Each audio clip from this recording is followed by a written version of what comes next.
성령님, 좋은 아침입니다. 이 시간 성령님을 초청합니다. 오늘도 내 안에 오셔서 하나님을 기쁘시게 해드릴 것을 소원하게 해주세요. 오늘 말씀을 통해 구체적으로 무엇을 해야 될지를 깨닫게 해주세요. 깨달은 것을 삶 속에서 실천할 수 있도록 도와주세요. 아멘. 오늘 함께 은혜 받으실 하나님 말씀은 마가복음 7장 24절에서 37절까지의 말씀입니다. 사람 안에서 나오는 것이 사람을 더럽힌다 말씀하시며, 보이는 행동보다 보이지 않는 내면, 곧 마음의 정결함이 더 중요함을 일깨우신 주님께서는 유대 종교 지도자들과의 논쟁의 자리를 떠나 두로 지역으로 향하십니다. 한 집에 들어가 아무도 모르게 쉼을 가지려고 하셨던 주님의 계획은 소문을 듣고 찾아온 한 여인으로 인해 변경되게 됩니다. 그 여인과 그녀가 처한 상황에 대한 설명이 26절 말씀에, 그 여자는 헬라인이요 수로보닉의 족속이라 자기 딸에게서 귀신 쫓아내 주시기를 간구하거늘이라고 기록을 합니다. 그 여인은 헬라인 곧 그리스도인이었고 수로에 속한 보닉의 지역 출신으로 그녀에 따른 귀신이 들린 상황이었습니다. 그 여인이 예수님을 찾아와 보인 행동이 본문 25절에 기록되어 있습니다. 25절 하반절에 보면 예수님을 찾아온 여인은 예수님을 발 아래 엎드렸습니다. 예수님을 향하여 완전히 땅바닥에 엎드린 채 자신을 낮췄습니다. 그리고 예수님께 딸에게서 귀신을 쫓아내 주시기를 간절히 구했습니다. 사실 본문에 등장한 여인은 그리스인으로 이방 여인이었습니다. 이방신을 섬기는 이교도일 가능성이 농후하다라고 하는 뜻입니다. 아마도 그녀는 많은 날들 자신이 숭배하고 있었던 신들 앞에서 아마 그 신들의 이름을 부르며 딸의 상황을 놓고 절규하며 도움을 청했을 것입니다. 아울러 인간적인 시도를 또한 많이 해보았을 것입니다. 하지만 그녀가 숭배했던 어떤 신들도, 그녀가 의지하려고 했던 그 무엇도 그 여인과 딸을 그 상황으로부터 구해줄 수 없었습니다. 그때 예수님의 소문을 듣게 된 여인은 주님을 찾아갔고 주님 앞에 엎드려 간절히 주님의 도우심을 구하게 되었던 것입니다. 어쩌면 그녀 편에서의 마지막 선택이요 마지막 시도였을 것입니다. 우리 그리스도인들은 하나님의 살아계심 전능하심을 믿고 살아가는 사람들입니다. 아울러 우리 그리스도인들은 하나님의 도우심이 없으면 살아갈 수 없는 의존적인 사람들임을 고백하며 살아가는 사람들입니다. 그러기에 무엇보다도 주님을 먼저 찾고 주님의 도우심을 구해야 되는 존재가 바로 우리 그리스도인들입니다. 하지만 어느 순간 우리 삶의 모습에는 오늘 수로보닉의 여인의 모습이 여전히 남아 있습니다.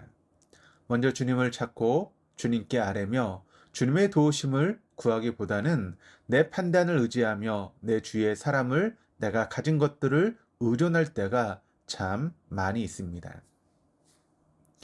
그래서 그런지 일단 내가 하고 싶은 대로 내가 할 수 있는 데까지 다 먼저 해보려고 합니다. 그러다가 결국 내 힘으로 할 수 없다는 사실을 깨닫게 될 때야 비로소 주님을 찾는 경향이 우리에게 있습니다. 한마디로 주님께 나아가 엎드리는데 인색하다는 것입니다. 말하자면 아직도 내가 내 힘으로 무언가 할 수 있다라고 믿고 있는 교만함이 우리 안에 있는 것입니다. 우리가 믿는 기독교는 자력 종교가 아닙니다. 타력 종교입니다. 주님 없이는, 주님이 아니시고는 우리 힘으로 할 수 있는 것이 아무것도 없다라고 하는 것을 믿고 고백하는 종교가 바로 기독교요, 우리 그리스도인입니다. 그러기에 우리에게 필요한 것은 내 힘으로 할 수 있다라고 하는 교만함을 내려놓고 모든 상황 속에서 늘 주님 발 아래 엎드리는 겸비함입니다.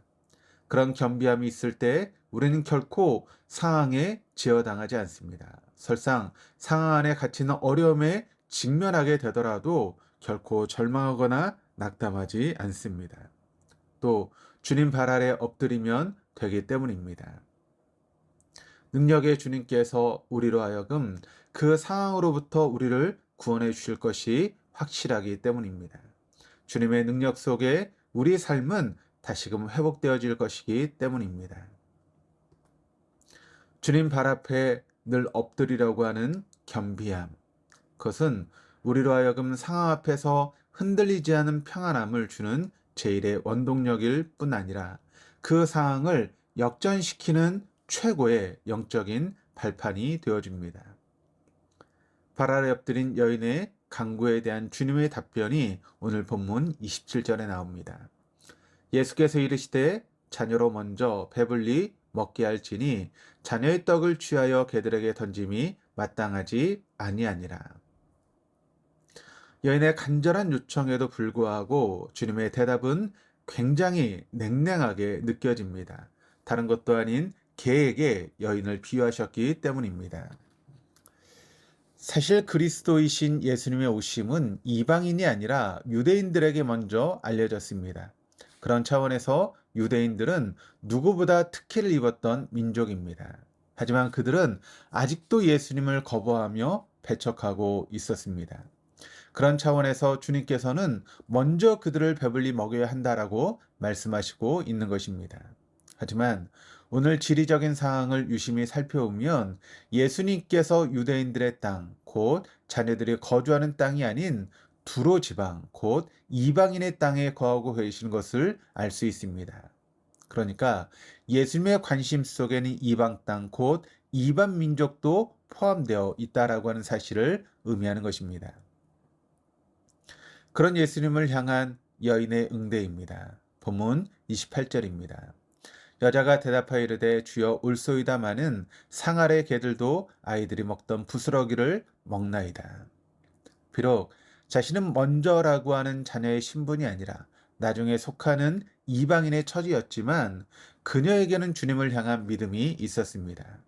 가버나움에서 더러운 귀신자를 고쳐주신 주님, 거라사인의 지방에서 더러운 귀신 들린 자를 치유해 주신 주님, 많은 귀신들을 쫓아내며 많은 사람들을 회복하여 주신 주님에 대한 믿음이 있었습니다. 그러기에 주님의 냉랭한 태도에도 아랑곳하지 않고 주님께 또 나아갈 수 있었던 것입니다.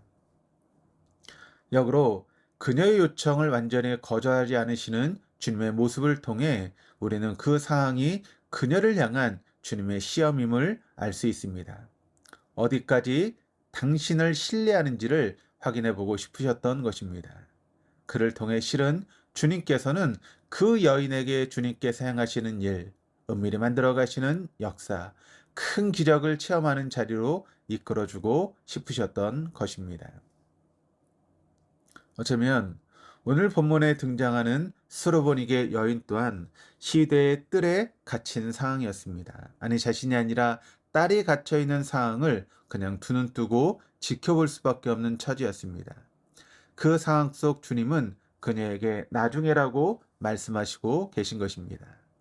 지금은 아니지만 나중이라는 여지를 두시고 기다려 보라는 것입니다.